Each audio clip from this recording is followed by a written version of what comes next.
की गद्दार, सनातन की गद्दार, हिंदुओं की गद्दार, हिंदुस्तानियों की गद्दार। नाम है ज्योति मल्होत्रा, जिसने चंद पैसों के लिए हिंदुस्तान को दुश्मन के हाथों बेच दिया था।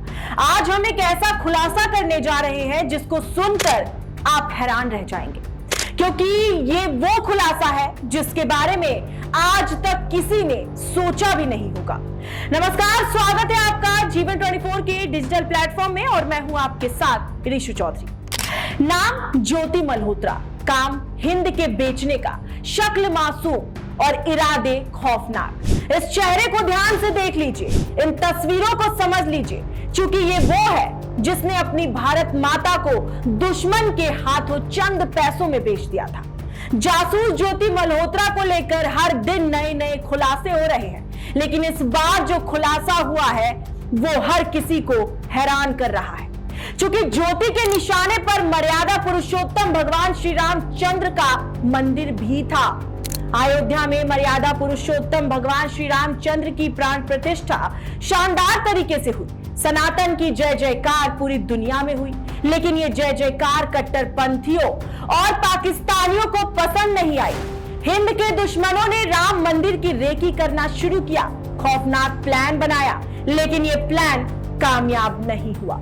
दरअसल आपको बता दें कि ज्योति पर जासूसी करने का आरोप लगा है। ज्योति हरियाणा की रहने वाली है। हैरानी की बात यह है कि ज्योति राम मंदिर की प्राण प्रतिष्ठा के अगले ही दिन अयोध्या पहुंची थी, जहां पर वह कई दिनों तक रुकी थी। जासूस ज्योति ने हनुमानगढ़ी, कनक भवन, सरयू तट, नया घाट समेत कई स्थानों का वीडियो भी बनाया था। माना तो यह भी जा रहा है कि ज्योति ने राम मंदिर की रेकी की थी।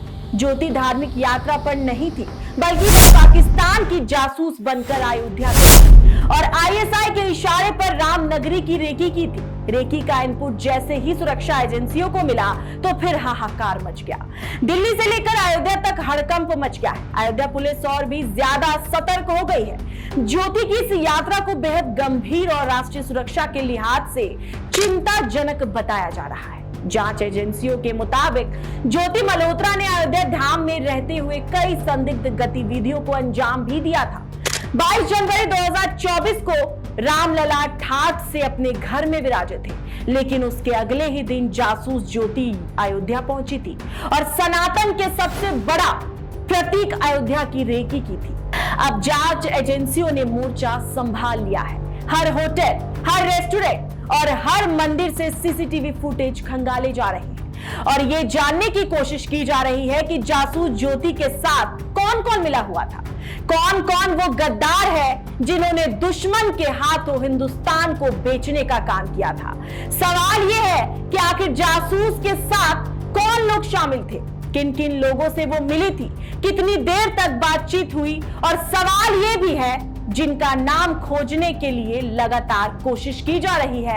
साथ में यह भी देखा जा रहा है कि क्या किसी अयोध्या वासी ने जाने अनजाने में उसकी मदद की।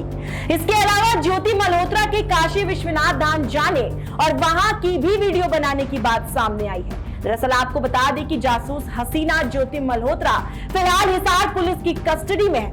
हालांकि उससे आईबी, एनआईए और हरियाणा पुलिस की क्राइम ब्रांच पूछताछ कर रही है। आरोप ये भी है कि ज्योति मल्होत्रा पाकिस्तानी खुफिया एजेंसी से भी जुड़ी है, पाकिस्तान एम्बेसी के अधिकारियों से जुड़ी थी और इसके इशारे पर देश के अलग अलग हिस्सों में जासूसी कर रही थी। इसके अलावा वह अपने वीडियो के जरिए देश में पाकिस्तान का इमेज बिल्डिंग का भी काम कर रही थी। ज्योति मल्होत्रा का नाम सामने आने के बाद हिंदुस्तान की सुरक्षा एजेंसियां पूरी तरीके से एक्टिव हो गई है। पाकिस्तान के जासूसों को खोज खोज कर निकाला जा रहा है। भारत में रहने वाले हर जासूस को सजा दी जाएगी, क्योंकि ये वो लोग हैं जो रहते तो हिंदुस्तान में है, खाते तो हिंदुस्तान में है और बेचने का काम भी हिंदुस्तान को ही करते हैं। लेकिन अब जासूसों पर धुआंधार एक्शन भी लिया जा रहा है। ज्योति मल्होत्रा पिछले कई सालों से भारत के लिए जासूसी कर रही थी, लेकिन सुरक्षा एजेंसियों की नजर नहीं पड़ी। लेकिन अब ज्योति की जोत बुझ चुकी है। ज्योति ने पहलगाम आतंकी हमले के बाद भी वीडियो बनाया था और विवादित बयान दिया था। ज्योति कई बार पाकिस्तान जा चुकी थी। 25,000 सैलरी होने के बाद भी उसके शौक मौज में कोई कमी नहीं थी। सोशल मीडिया पर ज्योति जितनी एक्टिव रहती थी उससे कोई अनुमान भी नहीं लगा पा रहा था कि सोशल मीडिया के जरिए ही ये हिंदुस्तान को बेचने का काम कर रही है। लेकिन अब ज्योति को ऐसी सजा दी जाना चाहिए कि जिसको पूरी दुनिया याद रखे और कोई भी हिंदुस्तान की जासूसी ना कर पाए। अब आपकी क्या कुछ राय है इस खबर को सुनने के बाद हमें कमेंट सेक्शन में जरूर बताइएगा। अभी के लिए बस इतना ही। देश और दुनिया से जुड़ी ऐसे ही तमाम खबरों को देखने के लिए आप बने रहिए हमारे साथ और देखते रहिए G124 का डिजिटल प्लेटफॉर्म।